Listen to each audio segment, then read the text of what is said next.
कर्मों का फल, बेटा बनकर, बेटी बनकर, दामाद बनकर और बहू बनकर कौन आता है? जिसका तुम्हारे साथ कर्मों का लेना देना होता है, लेना देना नहीं होगा तो नहीं आएगा। एक फौजी था, उसकी माँ नहीं, बाप नहीं, शादी नहीं, बच्चे नहीं, भाई नहीं, बहन नहीं, अकेला ही कमा कमा के फौज में जमा करता जा रहा था। तो थोड़े दिन में एक सेठ जी जो फौज में माल सप्लाई करते थे, उनसे उनका परिचय हो गया और दोस्ती हो गई। सेठ जी ने कहा, जो तुम्हारे पास पैसा है वो उतने के उतने ही पड़ा है, तुम मुझे दे दो, मैं कारोबार में लगा दूं तो पैसे से पैसा बढ़ जाएगा, इसीलिए तुम दे दो। फौजी ने सेठ जी को पैसा दे दिया। सेठ जी ने कारोबार में लगा दिया। कारोबार उनका चमक गया, खूब कमाई होने लगी, कारोबार बढ़ गया। थोड़े ही दिन में लड़ाई लग गई। लड़ाई में फौजी घोड़ी पर चढ़कर लड़ने गया। घोड़ी इतनी बदतमीज थी कि जितनी जोर जोर से लगाम खींचे उतनी ही तेज भागे। खींचते खींचते उसके गलफर तक कट गए, लेकिन वो दौड़कर दुश्मनों के गोल में जाकर खड़ी हो गई। दुश्मनों ने वार किया, फौजी भी मर गया, घोड़ी भी मर गई। अब सेठ जी को मालूम हुआ कि फौजी मर गया, तो सेठ जी बहुत खुश हुए कि उसका कोई वारिस तो है नहीं, अब ये पैसा देना किसको। अब मेरे पास पैसा भी हो गया, कारोबार भी चमक गया, लेने वाला भी नहीं रहा, तो सेठ जी बहुत खुश हुए। तब तक कुछ ही दिन के बाद सेठ जी के घर में लड़का पैदा हो गया। अब सेठ जी और खुश कि भगवान की बड़ी दया है, खूब पैसा भी हो गया, कारोबार भी हो गया, लड़का भी हो गया, लेने वाला भी मर गया। सेठ जी बहुत खुश। वो लड़का होशियार था, पढ़ने में समझदार था। सेठ जी ने उसे पढ़ाया लिखाया। जब वह पढ़ लिख कर बड़ा हो गया तो सोचा कि अब ये कारोबार संभाल लेगा, चलो अब इसकी शादी कर दें। शादी करते ही घर में आ गई बहू रानी, दुल्हन आ गई। अब उसने सोचा कि चलो बच्चे की शादी हो गई, अब कारोबार संभालेगा।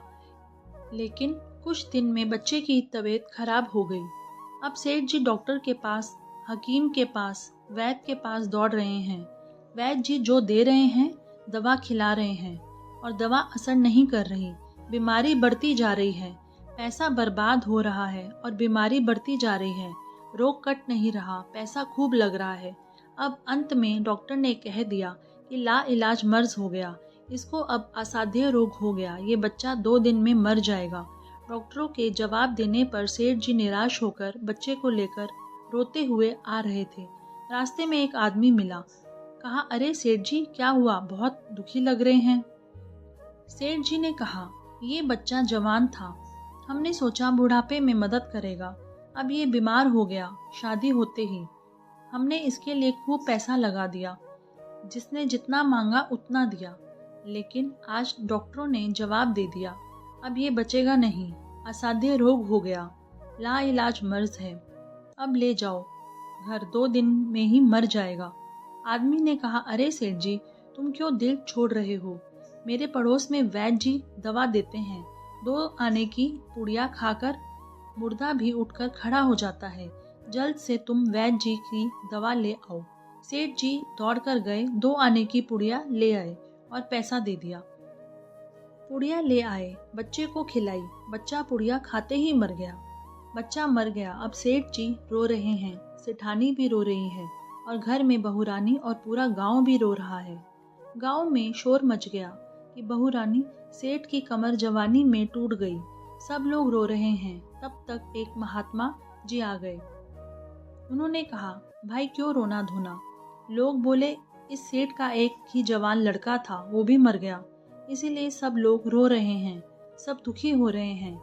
महात्मा बोले, सेठ जी रोना क्यों। सेठ, महाराज जिसका जवान बेटा मर गया तो वो रोएगा नहीं तो क्या करेगा। महात्मा जी। महात्मा बोले, तो आपको क्यों रोना। सेठ बोला, मेरा बेटा मरा तो और किसको रोना है। महात्मा, और उस दिन तो आप बड़े खुश थे। सेठ, किस दिन। महात्मा बोले, फौजी ने जिस दिन पैसा दिया था। सेठ जी बोले, हाँ, कारोबार के लिए पैसा मिला था तो खुशी तो थी। महात्मा बोले, और उस दिन तो आपकी खुशी का ठिकाना ही नहीं था। सेठ जी, किस दिन। महात्मा बोले, अरे जिस दिन फौजी मर गया। सोचा कि अब तो पैसा भी नहीं देना पड़ेगा, माल भी बहुत हो गया। कारोबार खूब चमक गया, अब देना भी नहीं पड़ेगा। बहुत खुश थे।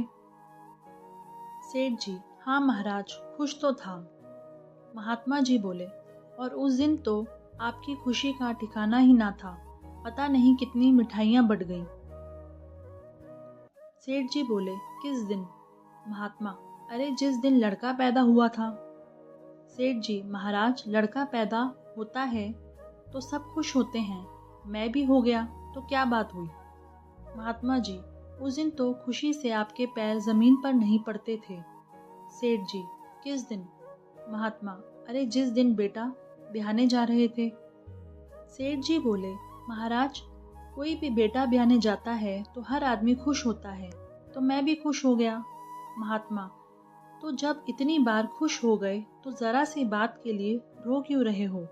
सेठ जी, महाराज, ये जरा सी बात है, जवान बेटा मर गया, ये जरा सी बात है। महात्मा बोले, अरे सेठ जी, वही फौजी पैसा लेने के लिए बेटा बनकर आ गया। पढ़ने में, लिखने में, खाने में, पहनने में और शौक में, श्रृंगार में जितना लगाना था लगाया। शादी ब्याह में सब लग गया और ब्याज दर ब्याज लगाकर डॉक्टरों को दिलवा दिया। अब जब 2 आने पैसे बच गए, वो भी वैद्य जी को दिलवा दिए और पुड़िया खाकर चल दिया। अब कर्मों का लेना देना पूरा हुआ। सेठ जी ने कहा, हमारे साथ तो कर्मों का लेन देन था, चलो हमारे साथ तो जो हुआ सो हुआ, लेकिन वो जवान बहू रानी घर में रो रही है। जवानी में उसको धोखा देकर विधवा बनाकर चला गया। उसका क्या जुर्म था कि उसके साथ ऐसा गुनाह किया? महात्मा बोले, यह वही घोड़ी है जिसने जवानी में उसको धोखा दिया, इसने भी जवानी में धोखा दे दिया।